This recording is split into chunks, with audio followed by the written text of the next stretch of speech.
Donc hier, Wall Street s'est enfin réveillé. Alors pas avec un café, mais plutôt avec un gros coup de pelle dans la nuque. Ce qu'on voyait depuis des semaines, ce qu'on flairait sans vraiment vouloir l'admettre, eh bien, ça nous a pété à la figure. Et cette fois, pas besoin d'un tweet de Trump, pas besoin d'un nouveau bras de fer commercial avec la Chine, l'Inde ou le Pakistan. Non, ce qui a tout fait sauter hier, c'est un tout petit truc que personne ne regarde d'habitude. Le 20 ans américain. Oui, lui, le mal-aimé, le truc qu'on snob dans les dîners obligataires, eh ben, il est devenu notre pire cauchemar à court terme. Et pas le genre Freddy les griffes de la nuit, plutôt Jason sous amphétamine. Ouais, le vilain petit canard du marché obligataire est devenu la star du chaos hier aux États-Unis. Bienvenue dans ce Morning Bull Live, je suis Thomas Veillet et nous sommes le 22 mai 2025.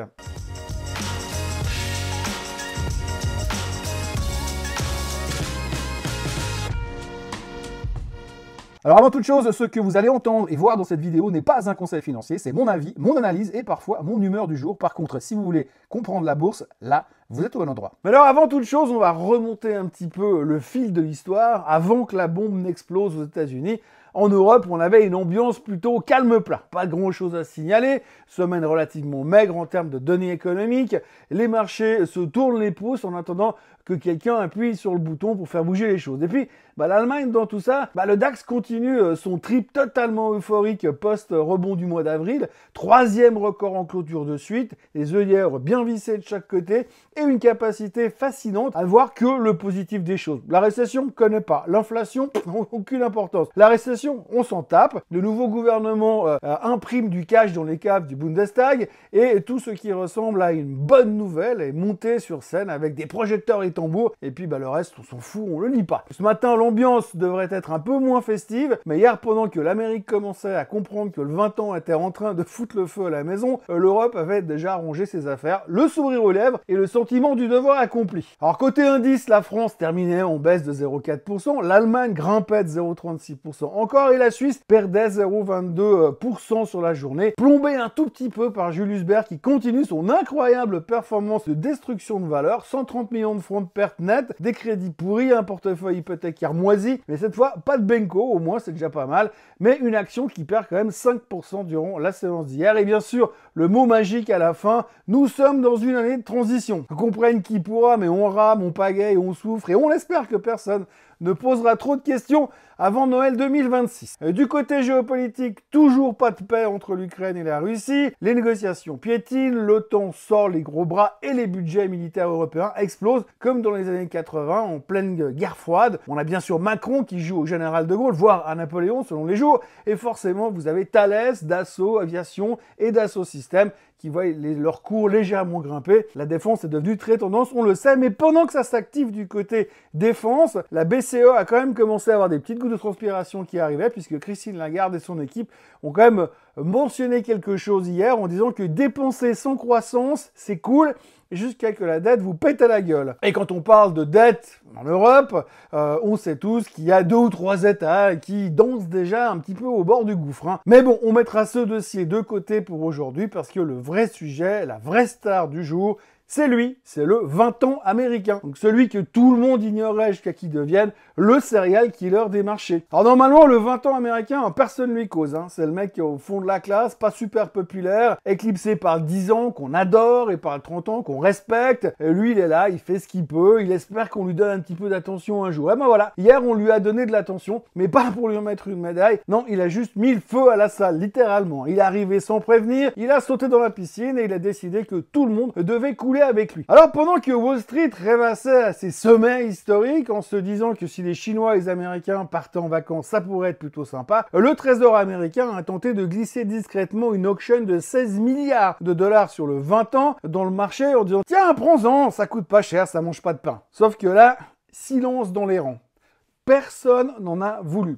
Ou alors à une condition, payer plus cher, très cher. Résultat, il a fallu offrir du 5,047% de rendement pour convaincre quelqu'un d'acheter du 20 ans. Au-dessus du fameux seuil mythique des 5%. Et là, bam, la machine s'est mise à fumer. Alors, petit intermède pédagogique qui me fera du bien à moi aussi, petit cours express sur les taux d'intérêt pour les gens normaux et les autres. Un taux obligataire, un rendement obligataire, c'est un peu comme une promotion dans une vitrine. Plus il est élevé, plus tu dois te casser la voix pour attirer les clients. Donc, si tu veux vendre ta dette, mais que tu dois coller un 5% pour séduire, c'est que le marché sent que tu es un petit peu un mauvais payeur et que tu es un petit peu en difficulté, ou alors que tu vas le devenir. Et dans cette relation bizarre qu'entretiennent les taux et les prix des obligations, il y a une règle sacrée: quand les taux montent, les prix baissent. C'est comme un vieux couple en crise, Ils peuvent jamais être heureux ensemble, l'un monte, l'autre chute, et quand les obligations paniquent, forcément, les actions suivent le mouvement. Effet boule de neige, ou plutôt effet avalanche. Donc dès la fin de l'enchère hier, les taux se sont envolés, le 10 ans a grimpé à 4,595%, le 30 ans à 5,089, son plus haut niveau depuis octobre dernier. Donc en gros, imaginez simplement le gars qui a acheté des bons du trésor à 4,5 la semaine dernière, il a l'impression d'être un peu comme le gars qui a acheté un iPhone 16 Pro Max plein pot la veille de sortie du 17 Pro Max qui lui en plus fait machine à café. Mais le fond du problème, c'est pas forcément juste le chiffre, c'est le message que ça envoie. Un signal d'alerte qui est envoyé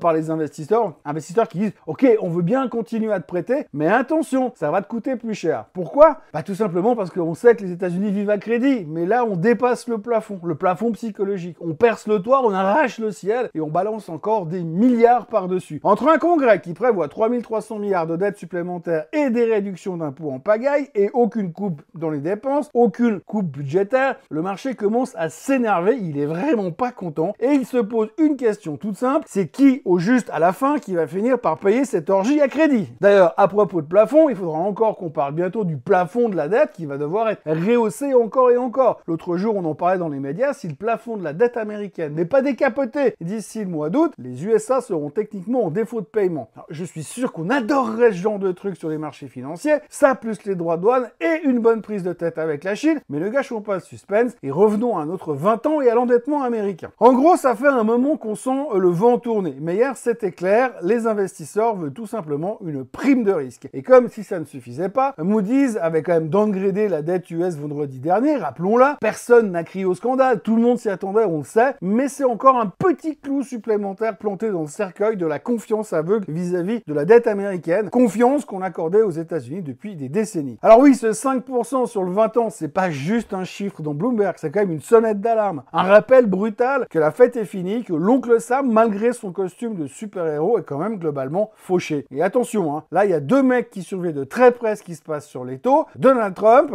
qui a besoin de taux bas pour assumer ses promesses électorales, et Scott Bessent, qui joue avec les milliards du trésor américain. Si les taux longs continuent à grimper, il risque de sortir la batte de baseball façon Wall Street made in Netflix, et c'est bien Powell qui risque d'en prendre plein les genoux. Et puis les marchés actions, Wall Street, dans tout ça, comme souvent, on déteste les mauvaises surprises, mais on déteste encore plus les taux à 5%. Parce que si les obligations offrent 5% de rendement, les actions doivent faire au moins ça pour être compétitives avec leurs concurrents. Et comme les entreprises ne vont pas doubler leurs bénéfices du jour au lendemain, comme par miracle, la seule solution rationnelle, c'est de faire baisser le prix des actions. Donc, on vend tout. Les actions, les obligations à l'ancienne, et on regarde les taux comme une cocotte minute sans soupape qui serait prête à exploser. Pour essayer de simplifier, le 10 ans, le 20 ans, le 30 ans, c'est Game of Thrones version obligataire, et le trône de fer, c'est la barre des 5%. Un 20 ans au-dessus de 5%, c'est pas une anecdote de fin de journal, c'est juste un cri de panique. C'est le marché qui dit à haute voix ce qu'il pensait tout bas. La dette américaine n'est plus sacrée comme avant. C'est l'halali, tout simplement. L'halali qui commence en tous les cas. Ajoutez à ça donc un déficit qui gonfle comme un ballon de baudruche et des tensions commerciales avec la Chine, une politique fiscale sans cap et un budget sans concession, et vous obtenez donc quelque chose qui est susceptible de vous péter à la figure. C'est tout simplement ce qui s'est passé hier, ce qu'on a vu hier, et c'est pas juste une petite correction. Pour l'instant, c'est juste une petite correction, mais c'est quand même une grosse claque pour nous ramener à la réalité des puissants fonds des dettes gouvernementales. L'argent gratuit, c'est tout simplement terminé. Les gens qui prêtent en ont marre. Et donc maintenant, il nous reste deux options. La première, soit les marchés se calment et on passe à autre chose, soit les investisseurs continuent de bouder les émissions du Trésor américain, et là, l'oncle Sam devra emprunter à des taux de mafieux.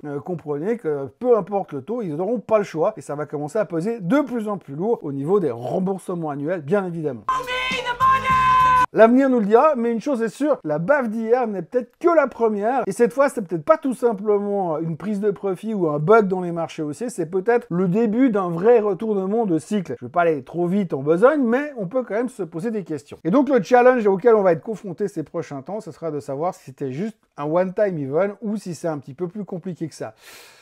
Affaire à suivre. Revenons sur les choses un peu plus terre à terre. Du côté du pétrole, le baril a baissé pour la deuxième séance d'affilée. La rumeur d'une attaque israélienne contre l'Iran s'est dégonflée et le marché a remis les pieds sur terre. Les stocks de pétrole, d'essence, de diesel grimpent aux États-Unis pendant que la demande d'essence, elle, recule. Enfin pour l'instant, parce qu'il y a le week-end du Memorial Day qui arrive avec 45 millions d'Américains qui seront sur les routes, ça pourrait vite changer au niveau des stocks. Mais pour l'instant, le WTI est à 61,65 et puis surtout, le Bitcoin est au plus haut de tous les temps et dans l'anonymat presque le plus absolu. La CryptoStar est à 111 400 à l'heure où je vous parle. Du côté des nouvelles du jour, en dehors des problèmes de confiance du 20 ans, on retiendra que Wolfspeed s'est littéralement effondré direction les abysses, moins 60% à 1,28 $. Après des rumeurs de dépôt de bilan imminent, le Wall Street Journal parle d'un Chapter 11 en préparation, appuyé par une majorité des créanciers. Le sapin est donc déjà commandé. Et puis Target dévisse de 5,2% après des résultats trimestriels en dessous des attentes, bénéfices ajustés à la ramasse et chiffre d'affaires en baisse de 2,8% sur 12 mois. Le groupe s'attend désormais à un recul des ventes pour l'année, alors que juste avant, il promettait une petite croissance. Le tout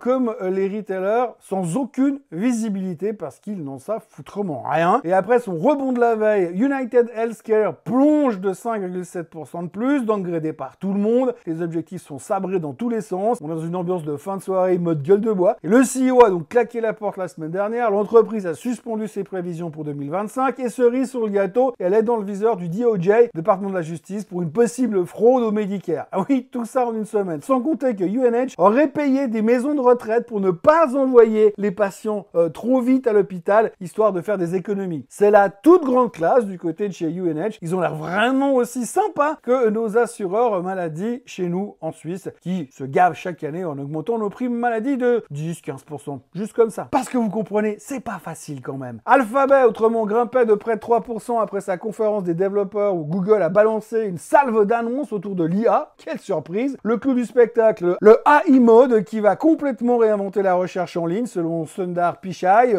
Bon, beaucoup de promesses pour l'instant, mais il faudra juste voir quelques mois pour voir comment tout ça fonctionne en réalité. Et chez les retailers, toujours, Lowe's recule de 1,7% malgré des résultats meilleurs que les attentes. La guidance annuelle est maintenue, mais le boss parle quand même de vent contraire sur le marché immobilier. Traduction, on avance, mais sur un pied. Chez VF Corp, qui est la maison mère de Timberland et de North Face, on se prend un 16% dans les dents hier. Chiffre d'affaires en baisse, trimestre décevant et prévision en recul de 3 à 5%. L'hiver s'annonce très rude. Et puis on a aussi Palo Alto qui a publié des chiffres solides et qui relève ses prévisions pour l'année, mais le marché n'a pas trop aimé la guidance molle pour le trimestre à venir. Résultat 6,8% dans les dents malgré tout. Comme quoi, même dans la cybersecurity, il faut pas décevoir les boules de cristal des analystes parce que c'est trop triste sinon. On termine encore avec Jamie Dimon qui n'arrête pas de parler visiblement. Selon lui, la stagflation n'est pas à exclure aux États-Unis. Entre les tensions géopolitiques, les déficits qui débordent et l'inflation qui colle au basket, le boss de JP Morgan voit plus un champ de mine qu'un sweet spot et il valide la stratégie de la Fed. On observe, on respire et surtout,